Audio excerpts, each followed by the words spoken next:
우리 다들 유한한 존재잖아요. 그런데 이 유한한 우리 자신 안에서 어떻게 무한한 공간을 찾을 수 있을까요? 좀 심오한 질문이죠.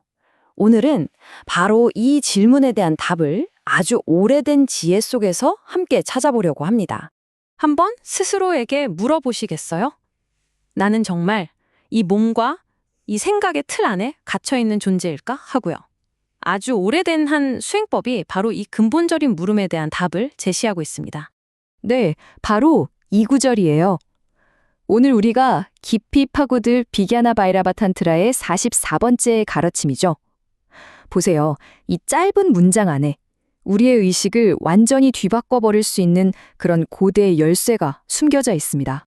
자, 첫 번째 파트입니다. 고대의 지혜, 그리고 무한한 마음에 대해서 이야기해 볼게요. 이 비갸나 바이라바탄트라는요, 그냥 단순한 명상 가이드북이 아니에요. 오히려 아주 높은 수준의 수행자들을 위한 굉장히 정밀한 매뉴얼에 가깝습니다. 그러니까 이게 초심자를 위한 친절한 안내서 같은 게 아니라는 거죠. 어느 정도 내적인 성숙을 이룬 사람들을 위한 말 그대로 안전장치 없는 고급 매뉴얼이에요. 그래서 이 경전의 힘이 바로 그 정밀함에서 나오거든요. 그런데 역설적이게도 바로 그 정밀함 때문에 특히 뭔가 빠른 효과, 빠른 테크닉을 원하는 현대인에게는 자칫 위험한 오해를 낳을 수도 있다는 겁니다. 안전장치가 없다는 건 그만큼 수행자 스스로의 준비가 정말 중요하다는 뜻이겠죠. 두 번째 파트, 상하 공성의 길입니다. 이 수행법의 진짜 핵심이 뭐냐면요. 우리 존재의 가장 위쪽과 가장 아래쪽, 이 두 지점에 비어있음, 즉 공성을 동시에 바로 그 순간에 바라보는 거예요. 자, 첫 번째 지점은 프리슈타슈냐라고 합니다. 이게 뭐냐면 우리 머리 꼭대기, 정수리 위로 끝없이 펼쳐진 그 광대한 공간을 의미해요. 물리적인 공간이면서 동시에 개념적인 공간, 바로 그곳을 관조하는 거죠. 그리고 두 번째 지점은 물라슈냐입니다. 이건 우리 몸의 뿌리, 그러니까 가장 낮은 곳에 있는 열린 공간을 뜻해요. 보세요. 이렇게 수행은 우리 존재의 양 극단을 동시에 다루고 있는 겁니다. 자, 여기서 정말 중요한 단어가 나옵니다. 바로 육압밭, 동시에라는 뜻이죠. 이 수행의 핵심은요, 위를 생각했다가 아래를 생각하는 그런 순차적인 방식이 아니에요. 그게 아니라 정확히 바로 그 같은 순간에 두 지점을 모두 알아차리는 것. 이게 핵심입니다. 그렇게 위와 아래를 동시에 알아차리면 어떻게 될까요? 정말 놀라운 일이 벌어집니다. 위와 아래 사이의 그 거리감, 몸이라는 어떤 분리된 실체라는 그 인식의 틀 자체가 그냥 녹아내리기 시작하는 거예요. 나를 둘로 나누던 이분법적인 인식이 무너지는 순간이죠. 세 번째 파트로 넘어가 볼까요? 샥티, 즉 몸을 넘어선 에너지입니다.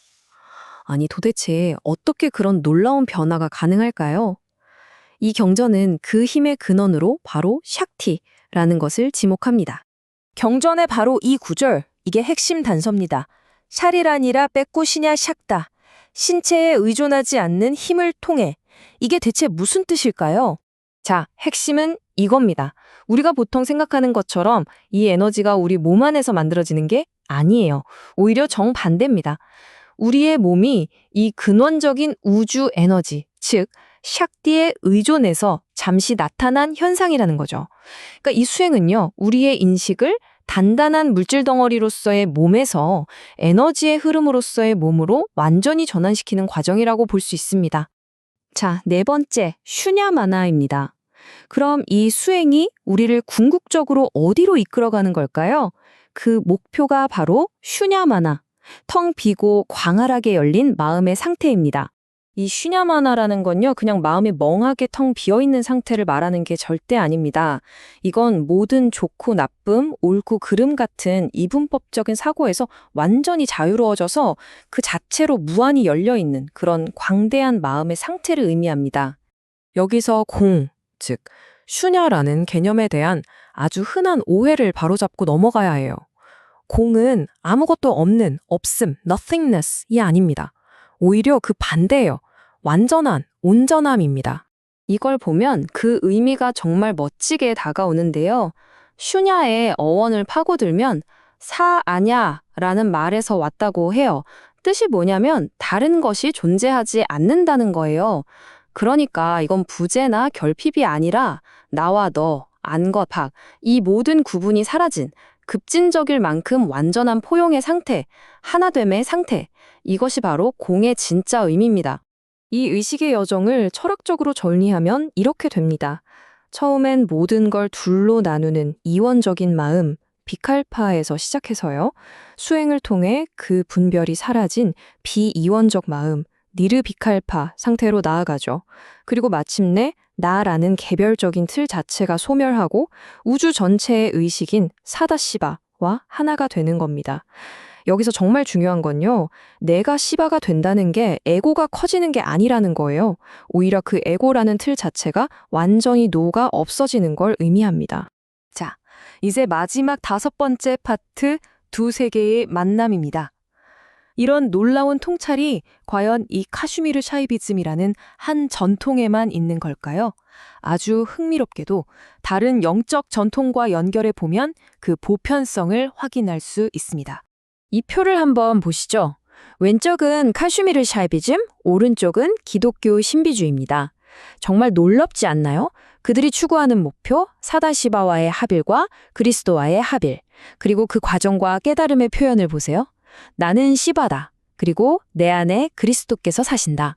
사용하는 언어와 문화적 배경은 전혀 다르지만 그들이 가리키는 근본적인 비이원적 실제에 대한 경험은 놀라울 정도로 닮아 있습니다.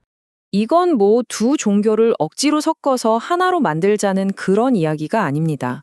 그게 아니라 서로 완전히 달라 보이는 길들이 결국에는 인간 영성의 같은 목적지를 향하고 있다는 걸 보여주는 거죠. 바로 이 제한된 개별 자아를 넘어서서 그 신성한 근원으로 다시 돌아가 하나가 되는 심오한 경험 말입니다. 자, 오늘 이야기를 마무리하면서 이 질문을 여러분께 던져봅니다.